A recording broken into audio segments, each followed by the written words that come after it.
بیلا ایک بہت پیاری بچی تھی۔ وہ بہت ذہین اور سمجھدار تھی۔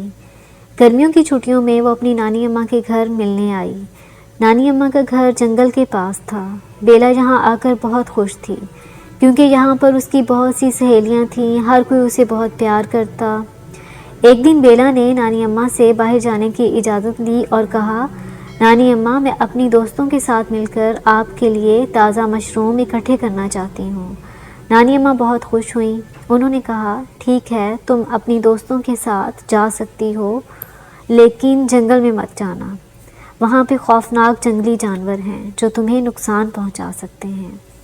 بیلا خوشی خوشی اپنی دوستوں کے ساتھ باہر چلی گئی۔ وہ سب مل کر مشروم اکٹھے کرنے لگیں۔ بیلا کو پتا تھا کہ جنگل میں بہترین قسم کی مشروم پائی جاتی ہیں، اس لیے وہ چپکے سے جنگل کی طرف چلی گئی۔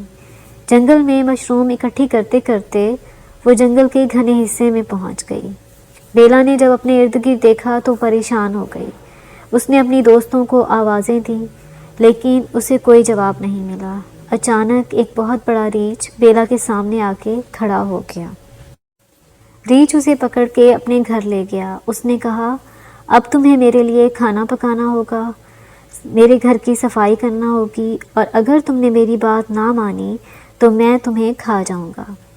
بیلا کو اب سارا دن ریچھ کے گھر میں کام کرنا پڑتا۔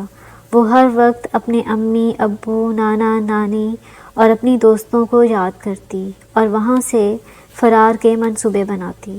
ایک دن اس نے ریچھ سے کہا، کیا میں اپنے نانا اور نانی سے ملنے جا سکتی ہوں؟ میں جلد ہی واپس آ جاؤں گی۔ ریچھ نے کہا، بالکل نہیں۔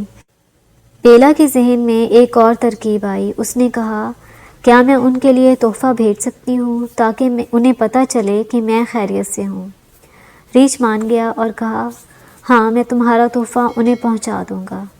بیلا نے بہت سے ناریل کے لڈو تیار کیے اور ایک بڑی ٹوکری میں انہیں رکھ دیا۔ اس نے ریچھ سے کہا کہ یہ ٹوکری میرے نانا نانی کے گھر پہنچا دینا، لیکن ان میں سے کوئی بھی لڈو مت کھانا۔ میں تمہیں چھت پہ کھڑی ہو کر دیکھتی رہوں گی۔ ریچھ نے کہا، ٹھیک ہے، ابھی میں تھوڑا آرام کر لوں، جب میں سو کر اٹھوں گا تو یہ ٹوکری لے جاؤں گا۔ یہ کہہ کر ریچھ سونے کے لیے چلا گیا۔ بیلا نے جلدی سے ایک بانس لے کر اسے کپڑے پہنائے اور اسے گھر کی چھت پہ کھڑا کر دیا۔ اب وہ خود ٹوکری میں بیٹھ گئی اور ناریل کے لڈو اپنے اوپر رکھ لیے اور اپنے آپ کو ٹوکری میں چھپا لیا۔ ریچھ جب سو کر اٹھا تو اس نے ٹوکری اٹھائی اور گاؤں کی طرف چل دیا۔ راستے میں اس کا دل چاہا کچھ لڈو کھائے۔ اس نے پیچھے مڑ کر دیکھا، اسے چھت پر بانس کا پتلا دکھائی دیا۔ وہ سمجھا کہ یہ چھت پہ بیلا کھڑی ہے۔ اس نے اپنا ارادہ بدل دیا۔ جب وہ گاؤں پہنچا تو اس نے ٹوکری کو دروازے پہ رکھا اور زور سے کہا، بیلا نے آپ کے لیے تحفہ بھیجا ہے۔ گاؤں کے کتوں نے جب ریچھ کی آواز سنی تو وہ اس کی طرف بھاگے۔ ریچھ جان بچانے کے لیے جنگل کی طرف دوڑا۔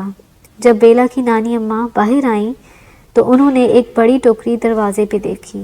جب ٹوکری میں سے بیلا باہر آئی تو نانی اماں اسے دیکھ کے بے حد خوش ہوئیں۔ بیلا کی دوستوں کو جب بیلا کی واپسی کا پتہ چلا تو وہ سب اس سے ملنے آئیں۔ بیلا نے سب کو اپنی کہانی سنائی کہ کس طرح وہ ریچھ کی قید سے نکلنے میں کامیاب ہوئی۔ اس نے کہا، نانی اماں، میں بہت شرمندہ ہوں، میں نے آپ کی بات نہیں مانی۔ آئندہ سے میں کبھی ایسا نہیں کروں گی۔